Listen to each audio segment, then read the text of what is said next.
Hi guys! It's Doy Tamayo and welcome back to our channel. Andito ako ngayon sa aming old na staff house para ipakita sa inyo ang dating tinutulugan ng ating mga poultry boys. Itong staff house nila ay kasabay dito ay ang bodega ng ating mga feeds. Kasi nung nagsisimula pa lang kami, wala pa masyadong budget. Para makatipid kami ay pinagsama namin sa isang bahay ang staff house at the same time ang bodega ng ating mga feeds. Kunti lang naman yung ating mga feeds dati. And then yung poultry boys natin ay ilang lang naman. So naka-decide ako na pag-isahin na lang sila para makatipid ng space at the same time para makatipid ng building. So in between ng bahay ay meron lang division. Kung makita nyo sa likod ko, ito yung nagdi-divide ng kwarto ng mga poultry boys at yung sa kabila ay ang aming bodega ng mga feeds. So itong bahay na to ay made of light materials. Matagal-tagal na rin ito, nasa 8 years na more or less ang bahay na ito. So yun nga, medyo sira na siya kaya kailangan na nating palitan.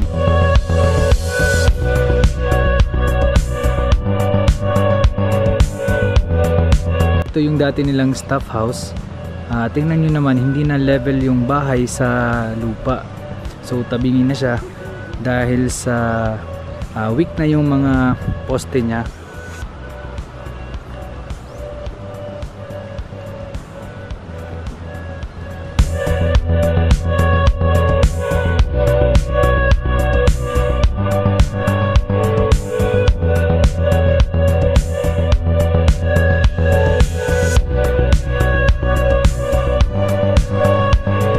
Tinubuan na ng mga halaman ang bubong niya.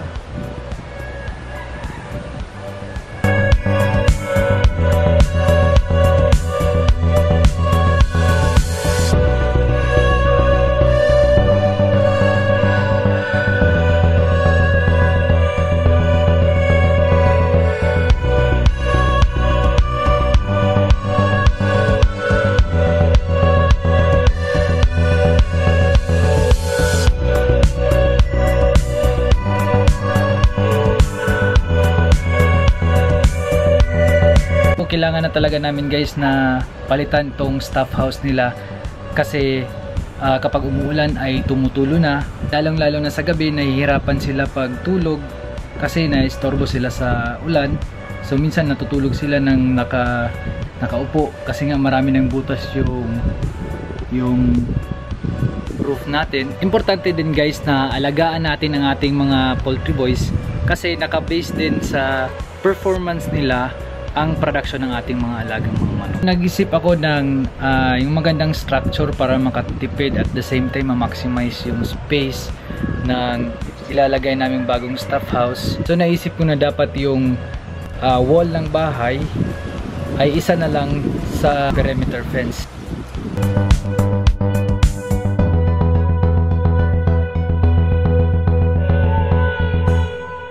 Yung bagong bahay nila, tingnan natin kung ano yung mga gamit nila sa loob.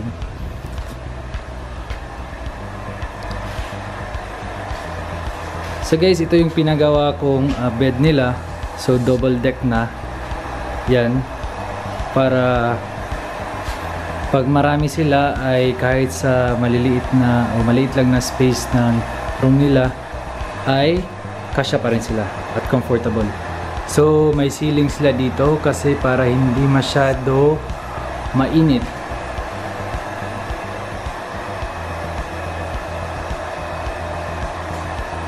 And then sa kabilang division ay dito yung kainan nila.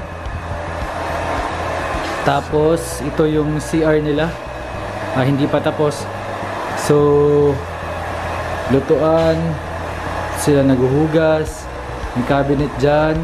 So ito walang ceiling para hindi masyado magastos.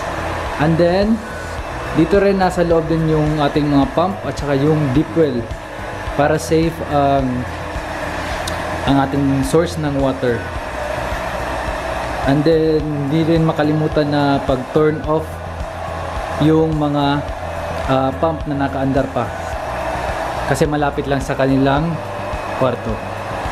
So alam nila kung umaandar pa ba yung pump o hindi na. So guys, yung bintana natin ay nilagyan natin ng grills para at least safe naman yung poultry boys natin dito sa loob.